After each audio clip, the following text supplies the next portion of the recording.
Hello students, एक बार फिर से क्रैक एग्जाम बाई आरके में आप सभी का स्वागत और अभिनंदन करता हूं। पॉलिटी की इस आज की क्लास में हमने मौलिक अधिकार को सीखना है। इसके पहले हमने भाग 2 नागरिकता की विस्तार से चर्चा किया था।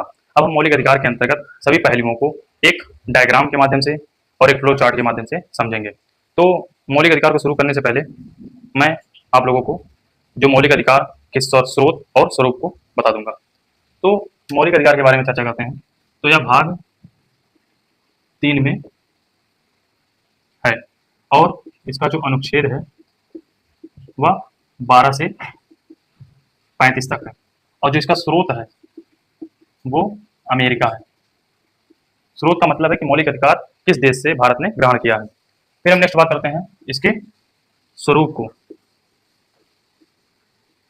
तो जो यह मूल अधिकार है वह भारतीय संविधान के अनुच्छेद 12 से 35 के अंतर्गत इसका अस्तित्व है। अब हम बात करते हैं कि संवैधानिक अधिकार क्या होता है, मौलिक अधिकार क्या होता है, विधिक अधिकार क्या होता है। संवैधानिक अधिकार, मूल अधिकार, जब इन सब टर्मिनोलॉजी को आप लोग जानेंगे तो आप लोगों को पढ़ने में कोई प्रॉब्लम नहीं आएगी। तो संवैधानिक अधिकार जो होता है जो कि भारतीय संविधान में किसी न किसी अनुच्छेद में उपस्थित हो और वह आम जनता के लिए उसके अधिकार से संबंधित बात कही गई हो, संवैधानिक अधिकार कहलाता है। मूल अधिकार संविधान के भाग 3 के अंतर्गत अनुच्छेद 12 से 35 तक जो भी प्रावधान दिए गए वो मूल अधिकार के अंतर्गत आएंगे। विधिक अधिकार वह है जो कि संसद के द्वारा बनाए गए कानून को विधि के रूप में अधिकार जो प्रदान किया जाता है वो विधिक अधिकार कहा जाता है। फिर मानवाधिकार, वह अधिकार जो व्यक्ति को व्यक्ति होने के नाते प्राप्त होते हैं। ये टर्मिनोलॉजी आप लोग ध्यान रखेंगे। फिर हम नेक्स्ट बात करते हैं इसमें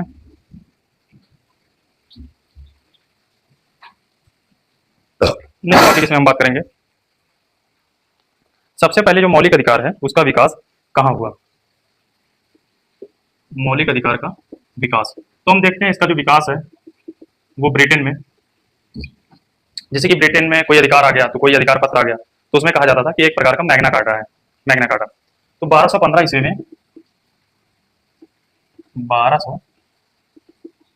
में वहां के जो किंग थे, किंग जॉन ने अपने सामंतों और नागरिकों को पहली बार कुछ अधिकार प्रदान किया। किंग जॉन ने अपने सामंतों और अपने नौकरों को कुछ अधिकार प्रदान किया, इसी को ही मैग्ना कार्टा या मूल अधिकार कहा गया। फिर नेक्स्ट बात करते हैं मौलिक अधिकार को लेकर फ्रांस के लोग इतने जागरूक थे कि मौलिक अधिकार का हनन करने पर वहां के राजा लुईस 16वें को फांसी दे दी गई। आप लोगों को पता होगा कि 1789 ईस्वी में फ्रांसीसी क्रांति हुई थी। फ्रांसीसी क्रांति के पूर्व वहां के फ्रांस की जो जनता थी वो इतनी जागरूक थी कि उन्होंने लुईस 16वें को फांसी की सजा दिलवा दी। तो अपने अधिकार के प्रति इतने जागरूक थे कि वो उन्होंने राजा जो वहाँ का राजा लुईस 16वां उसको फांसी दिला दी। तो वो मौलिक अधिकार के अंतर्गत बातें होती हैं। अब हम नेक्स्ट बात करेंगे इसमें कि अमेरिका विश्व का पहला देश है जिसके संविधान में व्यवस्थित रूप से मौलिक अधिकार का प्रावधान किया गया है। अमेरिका विश्व का पहला देश है जहां पर मौलिक अधिकार व्यवस्थित रूप से शामिल किए गए हैं। अमेरिका ऐसा पहला देश है। फिर उसके बाद बात करते हैं अमेरिका के मूल संविधान में मौलिक अधिकार का उल्लेख नहीं था, किंतु 1791 में बिल ऑफ राइट्स के तहत मौलिक अधिकारों का प्रावधान किया गया। 1791 में बिल ऑफ राइट्स के माध्यम से मूल अधिकार का प्रावधान किया गया। फिर हम नेक्स्ट बात करते हैं भारत विश्व का एकमात्र देश है जिसके संविधान में सबसे व्यापक पैमाने पर मौलिक अधिकार का प्रावधान किया गया है।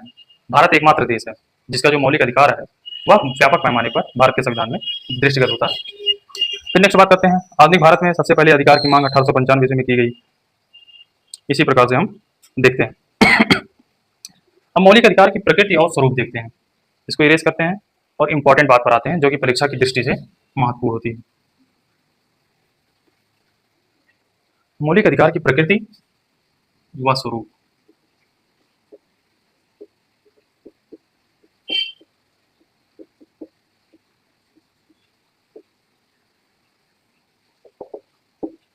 तो मौलिक अधिकार की प्रकृति या स्वरूप के अंतर्गत हम देखते हैं तो इसमें दिया हुआ है कि जो मौलिक अधिकार है वो न्यायालय में बाध्य योग्य है, यानी कि प्रवर्तनीय है।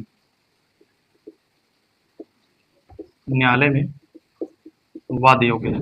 यानी कि अगर किसी भी व्यक्ति का या किसी भी नागरिक का अगर उसके मौलिक अधिकार का हनन होता है तो वह सीधे प्रत्यक्ष रूप से सुप्रीम कोर्ट का दरवाजा खटखटा सकता है। तो इसीलिए कहा गया जो मौलिक अधिकार है वह न्यायालय में वाद योग्य है। वाद योग का मतलब है कि डायरेक्ट उसके अगर उसका हनन होता है मौलिक अधिकार का तो डायरेक्ट सुप्रीम कोर्ट उससे पिटीशन फाइल डाल सकता है।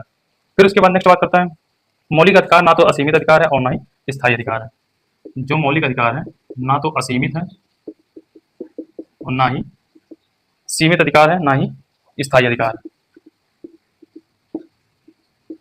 इसका मतलब यही है कि मौलिक अधिकार जो कि भारत के नागरिक को प्रदान है वो असीमित नहीं है, उसकी उस पर सीमा भी लगाई जा सकती है। जैसे अगर किसी प्रकार का राष्ट्रीय आपातकाल घोषित हो गया तो राष्ट्रीय आपातकाल में आप लोग जानते हैं कि अनुच्छेद 20 और 21 को छोड़ करके सभी प्रकार के जितने भी मौलिक अधिकार होते हैं वो समाप्त हो जाते हैं। फिर उसके बाद अगर किसी प्रकार का सशस्त्र विद्रोह हुआ तो उसमें भी अनुच्छेद 19 और 20 और 21 ये तीनों को छोड़ करके सारे जितने भी मौलिक अधिकार 12 से 35 तक हैं तीन अनुच्छेद को छोड़ करके सारे निरस्त कर दिए जाते हैं। तो ये असीमित नहीं है ना ही स्थायी अधिकार है। फिर नेक्स्ट पॉइंट बात करते हैं कुछ मौलिक अधिकार केवल भारतीयों को प्राप्त हैं। कुछ मौलिक अधिकार केवल भारतीय नागरिक को प्राप्त है। वो कौन कौन से अनुच्छेद हैं? वो है अनुच्छेद 15, 16, 19, 29, 30। ये 5 अनुच्छेद ऐसे हैं जो कि केवल भारतीय नागरिक को प्राप्त हैं या विदेशियों को प्राप्त नहीं होगा। 14 से मतलब 12 से 35 तक तो भारतीय और विदेशी दोनों शामिल हैं, लेकिन इसमें 5 स्पेसिफिक विशिष्ट रूप से 15, 16, 19, 29, 30 ये केवल भारतीय नागरिक को प्राप्त है। फिर हम नेक्स्ट बात करते हैं कुछ मौलिक अधिकार ऐसे भी हैं जिनका उल्लंघन करने पर सजा का प्रावधान है। वो कौन कौन से? अनुच्छेद 17 होगा, 23 होगा और 24 होगा। इसमें अस्पृश्यता उन्मूलन की बात की गई है। अगर आप अस्पृश्यता करते हैं तो आपको सजा मिल जाएगी, वो भी किसके तहत? सिविल अधिकार संरक्षण अधिनियम 1976 के अंतर्गत। और अनुच्छेद 17 आपका कह रहा है। 23 कहता है कि अगर आप किसी प्रकार का मानव तस्करी करते हैं, किसी प्रकार का आप ये अवैध धंधे करते हैं या तो फिर नेक्स्ट बात करते हैं 24 में अगर 14 वर्ष से कम उम्र के बच्चों को अगर आप कारखाने में काम करवाते हैं तो उसके लिए अधिकार का प्रावधान किया गया और उसके लिए सजा का प्रावधान किया गया। फिर नेक्स्ट पॉइंट कहते हैं वे मूल अधिकार जो व्यक्ति को व्यक्ति के विरुद्ध प्राप्त हैं। व्यक्ति को व्यक्ति के विरुद्ध प्राप्त है। एक है 15(2) और ये तीनों 17, 23 और 24 अधिकार। फिर नेक्स्ट पॉइंट बात करते हैं, ये तो वही बात कह दिया जो हमने आपको बताया था कि देश में अगर राष्ट्रीय आपातकाल लागू होता है तो जो अनुच्छेद 20 और 21 है वो स्वतः मतलब वो निलंबित ना होकर के सारे अनुच्छेद होंगे वो निलंबित हो जाएंगे। और सशस्त्र विद्रोह होता है तो उसमें हम 19, 20 और 21 को निलंबित ना करके सारे अनुच्छेद को निलंबित कर देते हैं। तो यही बात करता है राष्ट्रीय आपातकाल के दौरान 20, 21 छोड़कर सशस्त्र विद्रोह के दौरान 19, 20 और 21 को छोड़कर जितने भी अनुच्छेद हैं वो निलंबित हो जाते हैं। आप लोग नोट कीजिए, ये इसकी स्वरूप और प्रकृति थी। फिर हम नेक्स्ट चर्चा करते हैं अनुच्छेद 12 की। अब सीधे हम आ जाते हैं अनुच्छेद 12 की ओर। अनुच्छेद 12 में हम देखेंगे तो राज्य की परिभाषा दी गई है। राज्य की परिभाषा में कौन कौन आता है?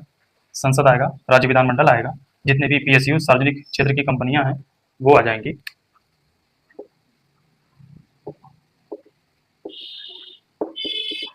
अनुच्छेद 12 राज्य की परिभाषा दी गई है। और मैं आपको बताते चलूं कि अनुच्छेद 12 के तहत जो राज्य की परिभाषा दी गई है वो डीपीएसपी में अनुच्छेद 36 और फिर संघ में अनुच्छेद 152 के अंतर्गत वही परिभाषा दी गई है। अब राज्य की परिभाषा के अंतर्गत हमने बताया कि संसद है, राज्य विधानमंडल है, प्रशासनिक अधिकारी हैं, जितने स्थानीय पदाधिकारी हैं, अन्य पदाधिकारी हैं, पीएसयूज हैं, ये सब आएंगे। संसद, राज्य विधानमंडल, स्थानीय पदाधिकारी, सार्वजनिक क्षेत्र की इकाइयां, LICs, फिर उसके बाद जितने भी कंपनियां हैं, रजिस्टर्ड कंपनियां, ONGC वगैरह, BPCL, NTPC, ये सब राज्य की परिभाषा के अंतर्गत आते हैं। अब हम अनुच्छेद मेन पार्ट बात करते हैं, अनुच्छेद 13 की।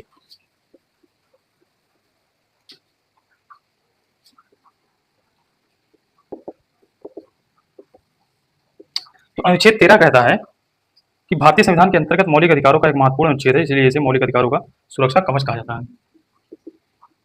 मौलिक अधिकारों का सुरक्षा कवच क्यों कहा जाता है, अभी आपको आगे समझ में आ जाएगा। फिर नेक्स्ट बात करते हैं, इसमें कहता है मौलिक अधिकारों का सजग प्रहरी भी कहा जाता है, क्योंकि यह मौलिक अधिकारों का संरक्षण करता है। एक मौलिक अधिकारों का सुरक्षा कवच, एक मौलिक अधिकारों का सजग प्रहरी। फिर नेक्स्ट हम बात करते हैं, जब विधि या कानून मौलिक अधिकारों से असंगत होता है तो जिस सीमा तक वह मौलिक अधिकारों तक असंगत होता है उस सीमा तक वह शून्य रहेगा। आच्छादन या ग्रहण का सिद्धांत इसी के अंतर्गत आता है। पहला, आच्छादन या ग्रहण का सिद्धांत। आच्छादन या ग्रहण का सिद्धांत ये कहता है कि संविधान के अंतर्गत मौलिक अधिकारों में अगर कोई भी 1947 जो भारतीय स्वतंत्रता आजाद हुआ था, भारत स्वतंत्र हुआ था, अगर कोई भी विधिक प्रावधान अगर मौलिक अधिकार से टकराते हैं तो जिस सीमा तक वो टकराएंगे वह उस सीमा तक आच्छादित हो जाएगा, ढक दिया जाएगा। ये आच्छादन या ग्रहण का सिद्धांत कहते हैं। तो इसमें यही बात कहा गया है, जब संविधान के पूर्व की किसी विधि का मौलिक अधिकारों से टकराव होता है तो मौलिक अधिकार का प्रावधान ही मान्य होता है और संविधान के पूर्व की विधि मौलिक अधिकारों से ढक जाती है या शून्य हो जाती है। अब पृथक्करणीयता का सिद्धांत देखते हैं। आपको लग रहा होगा कि जो पृथक्करणीय है वो अलग अलग की बात करता है। पृथक्करणीयता का सिद्धांत, तो पृथक्करणीयता का सिद्धांत यही कहता है कि इसके अंतर्गत अगर संविधान के पूर्व की किसी विधि का कोई हिस्सा यदि मौलिक अधिकारों से असंगत है तो वह उस सीमा तक शून्य हो जाएगा जिस सीमा तक वह मौलिक अधिकार को असंगत करेगा। तो पृथक्करणीयता का नियम यही कहता है जो कि आच्छादन का कहता था। पृथक्करणीयता का सिद्धांत यही कहता है कि संविधान के पूर्व कोई विधिक प्रावधान है और उसका कोई हिस्सा है, अगर वो मौलिक अधिकार से टकराता है तो वह उस सीमा तक असंगत माना जाएगा और वह मौलिक अधिकार को सर्वोच्च प्रावधान माना जाएगा। प्राथमिकता कुल मिलाकर के मौलिक अधिकारों को दिया जाएगा, ना कि उस विधिक अधिकार को। फिर नेक्स्ट बात करते हैं हम अधित्याग का सिद्धांत।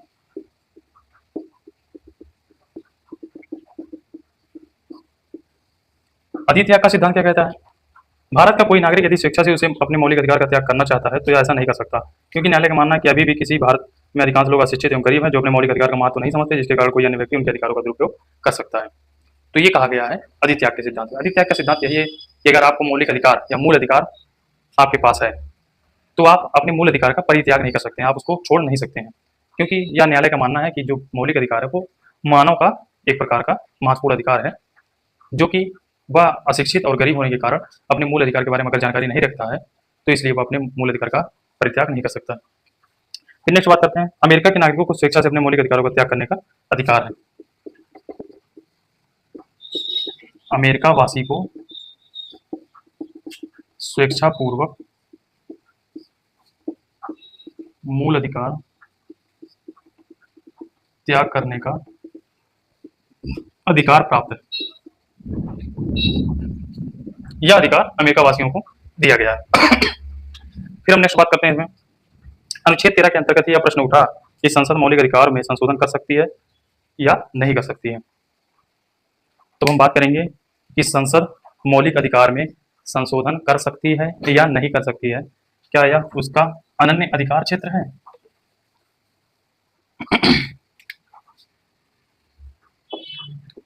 संसद मौलिक अधिकार में संशोधन कर सकती है, तो इसमें न्यायालय में बात खड़ी हुई तो पहला वाद आता है शंकरी प्रसाद बनाम भारत संघवाद 1950-51 का मामला आता है। तो इसमें सुप्रीम कोर्ट ने निर्णय दिया, सुप्रीम कोर्ट का निर्णय आया शंकरी प्रसाद बनाम भारत संघवाद में। इसमें सुप्रीम कोर्ट ने कहा कि संसद संविधान के किसी भी भाग में यहाँ तक कि मौलिक अधिकार में भी संशोधन कर सकती है। तो इसमें सुप्रीम कोर्ट ने निर्णय दिया कि जो संसद है संविधान के किसी भी भाग में संशोधन कर सकती है।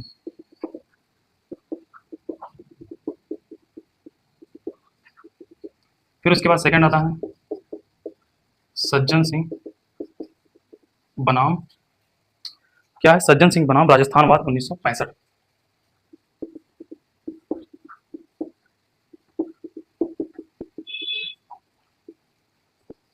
फिर इसमें सुप्रीम कोर्ट ने निर्णय दिया, क्या निर्णय दिया कि अपने पूर्व के निर्णय को दोहरा दिया। कोई मामला आया था, सज्जन सिंह महोदय ने मामला लेकर गया राजस्थान हाई कोर्ट में, तो उन्होंने राजस्थान हाई कोर्ट जो कि जयपुर में स्थित है, जयपुर या जोधपुर में, इसको कंफर्म कर लेंगे, तो उन्होंने शंकरी प्रसाद बनाम भारत संघवाद को जो निर्णय दिया था सुप्रीम कोर्ट माननीय सर्वोच्च न्यायालय ने, तो उसी न्यायालय के बाद को इन्होंने दोहराया और कहा कि संसद संविधान के किसी भी भाग में संशोधन कर सकती है। इसी बात को रिपीट कर दिया, पूर्व के निर्णय को दोहरा दिया। फिर तीसरा वादा था गोलकनाथ बनाम पंजाब राज्यवाद 1967।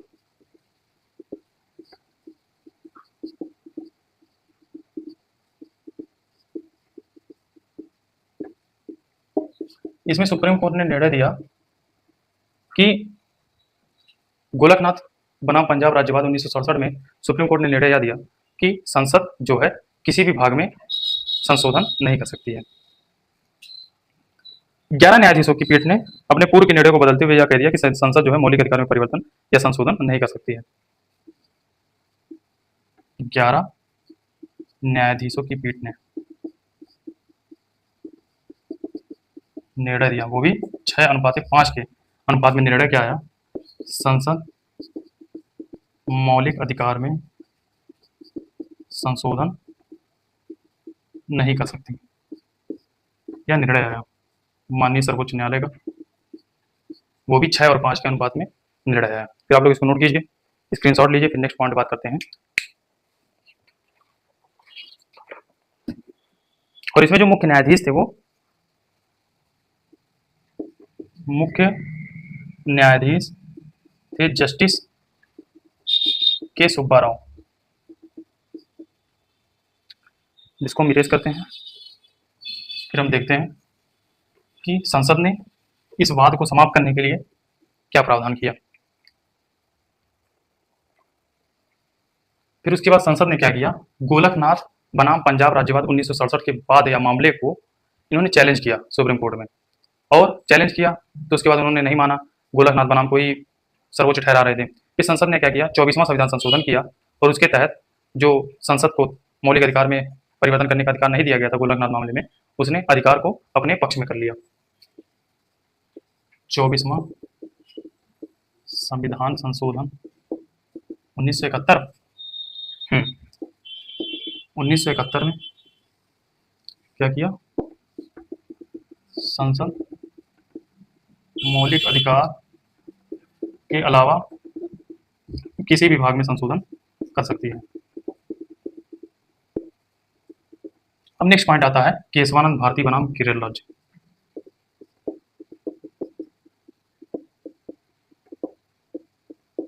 उन्नीस सौ 73।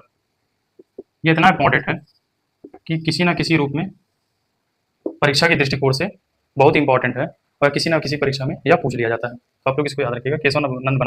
केशवानंद भारती बनाम केरल राज्य, या केरल में एक प्रकार के पुजारी और पंडा थे केशवानंद भारती। फिर इसमें निर्णय निकला कि सर्वोच्च न्यायालय ने निर्णय दिया कि संसद किसी भी भाग में संशोधन कर सकती है, लेकिन संविधान का मूल ढांचा प्रभावित नहीं होना चाहिए। तो इसे ही मूल ढांचा सिद्धांत भी कहा जाता है।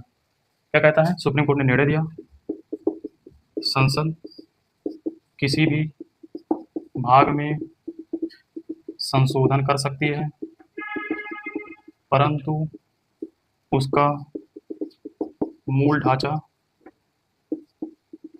प्रभावित नहीं होना चाहिए। तो उस समय सर्वोच्च न्यायालय ने यह बताया, तो लोगों ने पूछा कि मूल ढांचा क्या होता है, तो मूल ढांचा उन्होंने बताया कि 26 जनवरी 1950 के समय जो संविधान लागू किया गया था, उसमें जो भी प्रावधान थे वो मूल ढांचा के रूप में आते हैं, और समय समय पर मूल ढांचा की परिभाषा सुप्रीम कोर्ट ने देते हुए आया है। मूल ढांचा प्रभावित नहीं होना चाहिए। फिर इसके बाद नेक्स्ट बात करता है, इसमें 13 न्यायाधीशों ने निर्णय दिया 7 और 6 के अनुपात में। और इसके जो मुख्य न्यायाधीश थे, मुख्य न्यायाधीश अगर आप देखेंगे तो एम एस सीकरी थे, जस्टिस एम एस सीकरी।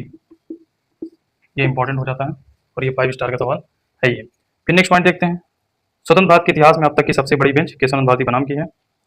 अब संसद ने प्रभावहीन बनाने के लिए 42वां संविधान संशोधन 1976 किया, जिसमें अनुच्छेद 368 में क्लास 4 और 5 छोड़े गए और संविधान संशोधन कर सकती है। संसद ने क्या किया, 42वां संविधान संशोधन किया,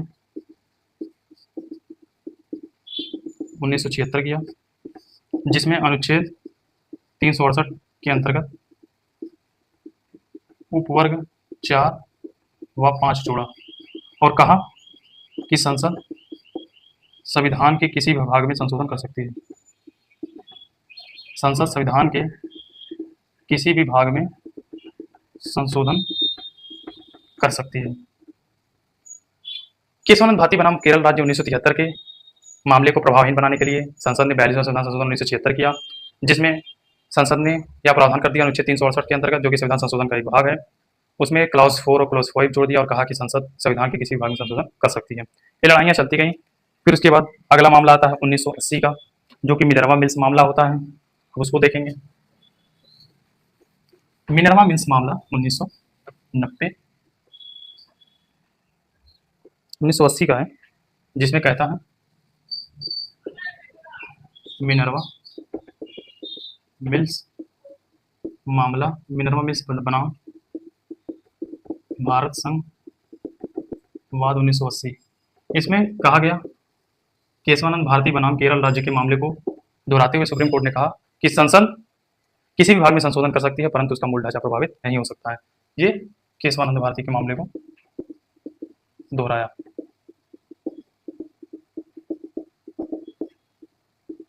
तो ये 5 या 6 बात थे। कौन कौन से? शंकरी प्रसाद बनाम भारत संघवाद 1951, दूसरा सज्जन सिंह बनाम राजस्थान वाद 1961, फिर उसी 1965 सज्जन सिंह वाला, फिर तीसरा आता है गोलकनाथ बनाम पंजाब राज्यवाद 1967, फिर केशवानंद भारती बनाम केरल राज्य 1973, फिर इसके बाद आता है मिनर्वा मिल्स बनाम भारत संघवाद 1980। ये 5-6 बात आपको ध्यान रखना पड़ेगा। फिर नेक्स्ट बात करते हैं मौलिक अधिकार की। ये मौलिक अधिकार की बातें करते हैं। फिर उसके बाद पार्ट सेकंड में हम इसके अन्य अनुच्छेदों की चर्चा करेंगे। तो हम बात करते हैं मौलिक अधिकार।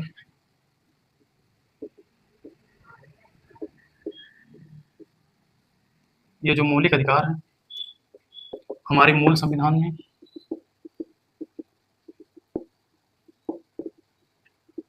7 प्रकार के दिए हुए थे। पहला, समता का अधिकार,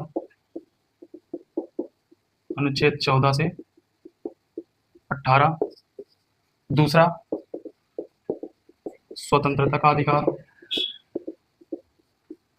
अनुच्छेद 19 से 22। तीसरा, शोषण के विरुद्ध अधिकार, अनुच्छेद 23 से 24। चौथा, धार्मिक स्वतंत्रता का अधिकार, अनुच्छेद 25 से 28। पांचवा कहता है शिक्षा एवं संस्कृति का अधिकार, 29 से 30। छठवां था संपत्ति का अधिकार, अनुच्छेद 31। सातवां था संवैधानिक उपचारों का अधिकार।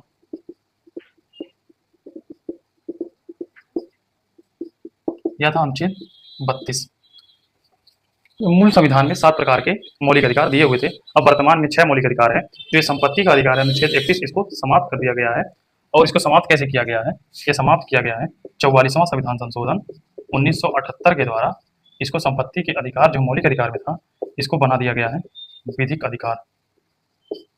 विधिक अधिकार बना करके इसको अनुच्छेद 300A में शामिल कर दिया गया है। तो मौलिक अधिकार की इतनी चर्चा परीक्षा के दृष्टिकोण से अति महत्वपूर्ण हो जाती है, ना केवल प्रीलिम्स के दृष्टिकोण से बल्कि यह मेंस एग्जाम के दृष्टिकोण से बहुत ही इंपॉर्टेंट हो जाता है। तो आई होप आप लोगों को यह अधिकार पसंद आए होंगे। अपने अधिकार को जानिए और अपने हक के लिए लड़िए। आशा करता हूँ कि आप लोगों को यह वीडियो पसंद आया होगा। आप लोग लाइक कीजिए, शेयर कीजिए, कमेंट कीजिए, सब्सक्राइब कीजिए अगर आपको चैनल बढ़िया लगता है। तो जय हिंद, जय भारत।